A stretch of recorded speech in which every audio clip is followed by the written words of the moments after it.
A very good evening. I'm Kingsley Oluoko. Former Kiambu County Governor Ferdinand Waititu has been sentenced to 12 years in prison or pay 52.5 million Kenya shillings after he was found guilty of conflict of interest in a 588 million Kenya shillings graft case.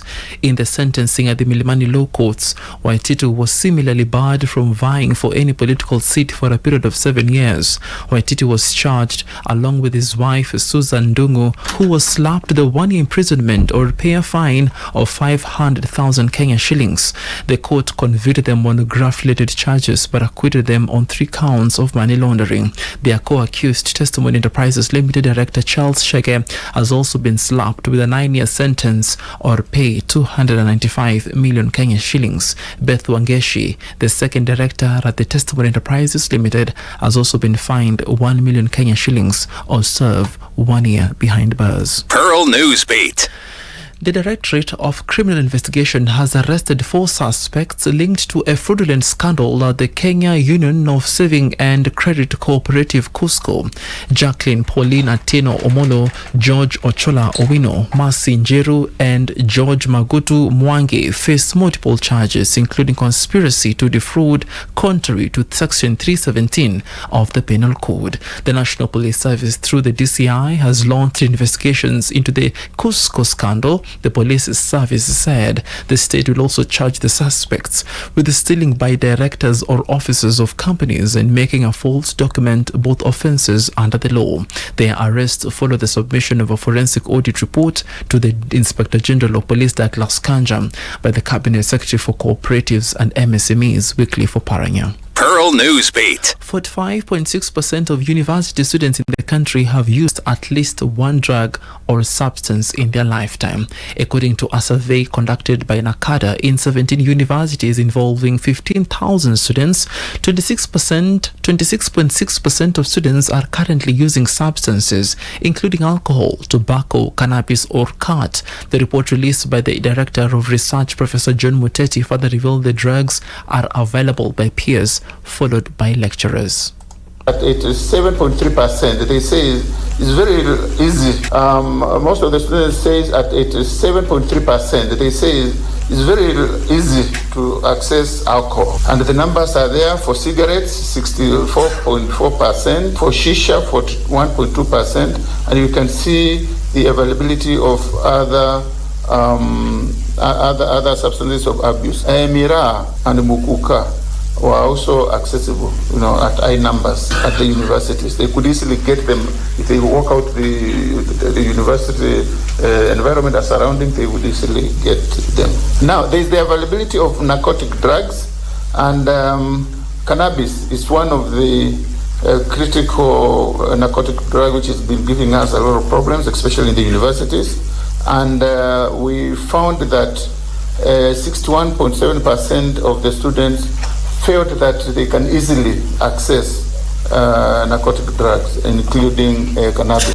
Speaking at the launch of the report in Nairobi, the Interior Cabinet Secretary Professor Kipchumba Murkomen vowed that the government will hunt down drug peddlers together with politicians intoxicating the youth with drugs to cause violence at funerals. It's a national problem. It's a serious national problem. So it's the greatest threat to the well-being of our country. It's a national security issue. The well-being of our country, drugs and substance abuse, for saying that the relevant department needs to be upscaled to the level of anti-terror unit, because other than the people we lose every day because of drugs, alcohol, and as serious as it should, reduced to us to make sure that we take this thing very seriously. The Inspector General of Police, Douglas Kanja, announced that the National Police Service is expanding the anti-narcotics unit at the DCI to enhance its capacity in combating drug trafficking. He's also emphasized the need to boost the unit's capabilities and strengthen collaboration with other agencies, including the National Authority for the Campaign Against Alcohol and Drug Abuse, NACADA. I have had a lot of interest because my belief is that if we have a problem with our youth, we have a big problem in our country, because our youth represents our future. So we have got a duty and responsibility to take care of our youth.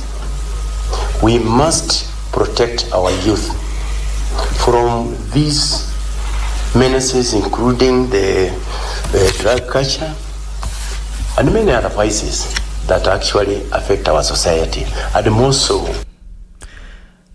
Meanwhile, the Ministry of Health has announced it has launched a nationwide campaign to tackle the growing crisis of drugs and substance abuse, targeting regions with the highest prevalence. The Principal Secretary for Public Health, Mary Muthoni, said the initiative, spanning all the 47 counties in 10 clusters, focuses on equipping communities with the knowledge and tools needed to prevent addiction and support recovery. Muthoni underscored the urgency of collective action, saying that the fight against drug and substance abuse is a national priority. She added that the campaign comes in response to an alarming statistics, with 4.7 million Kenyans reported to be using substances, including high rates of alcohol and tobacco dependency. Muthoni emphasized that the ministry aims to foster a healthier drug-free society through awareness drives, capacity building programs, and collaboration with stakeholders. Pearl Newsbeat. President William Ruto is in Addis Ababa, Ethiopia, for the 38th ordinary session of the African Union Assembly for Heads of State and Government.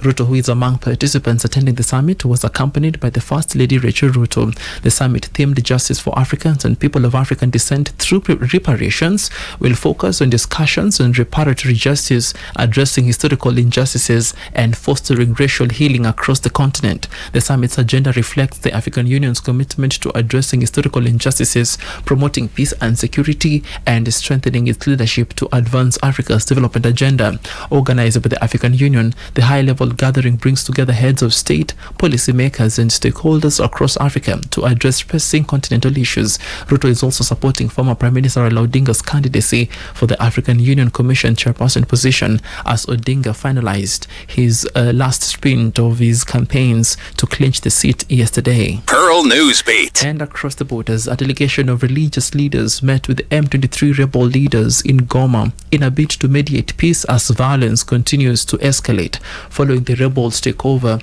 of the eastern Congolese city. The meeting held is aimed to ease tensions and address concerns over the conflict, which has left at least 2,000 people dead.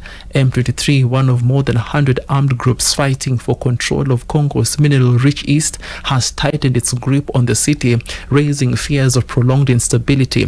Catholic priests and political figure Donatien Shole, who attended the talks, said the rebels denied seeking to divide the country or illegally exploit resources, while also calling for the reopening of key infrastructure such as the airport and the port. Pearl Radio, the home of fresh and classic hits.